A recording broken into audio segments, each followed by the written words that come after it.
বন্ধুরা, আজকে আমি বাঁধাকপি রান্না করব। তো প্রথমে আমি বাঁধাকপি কেটে নিয়েছি। এবার আমি বাঁধাকপি খুব হালকা করে সেদ্ধ করে নেব।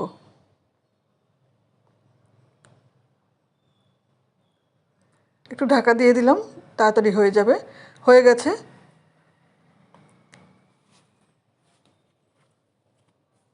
এবার আমি জলটা ঝরিয়ে নেব।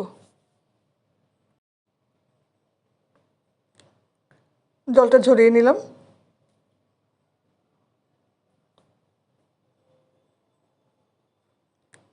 এবার তেল গরম করে আমি আলু ভেজে নেব।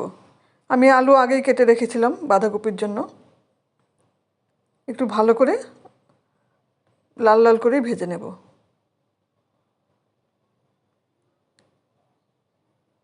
হয়ে গেছে আলু ভাজা, তুলে নিলাম।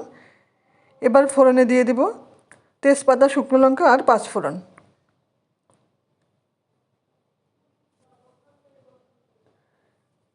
এবার সেদ্ধ করে রাখা বাঁধাকপিটা দিয়ে দিলাম। ভালো করে নেড়ে চেড়ে নেব।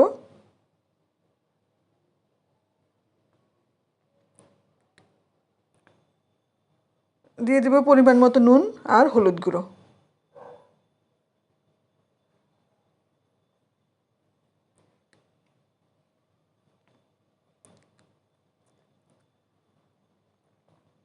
খানিকক্ষণ ঢাকা দিয়ে রান্না করব।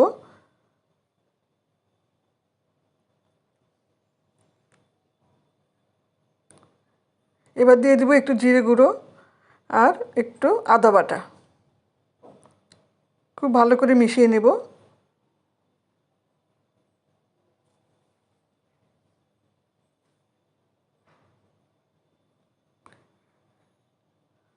আমি মিশিয়ে নিয়েছি ভালো করে। এবার দিয়ে দেব কয়েকটা চেরা কাঁচা লঙ্কা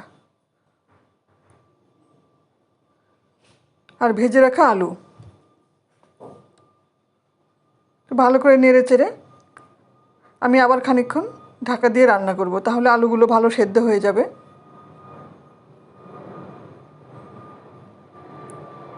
এবার আমাকে বেশ খানিকক্ষণ ধরে ভেজে নিতে হবে সব কিছু। আলু প্রায় সেদ্ধ হয়ে এসছে।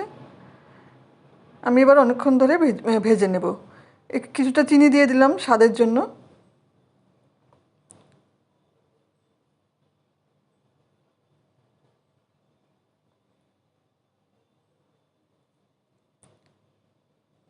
হয়ে এসছে ভাজা, আমি অনেকক্ষণ ধরেই ভাজলাম।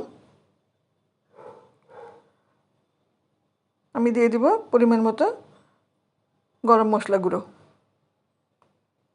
দিয়ে একটু নেড়ে চেড়ে মিশিয়ে নিয়ে আমি 2 থেকে 3 মিনিট ঢাকা দিয়ে রেখে দেব। তারপর সার্ভিং বলে বেড়ে নেব।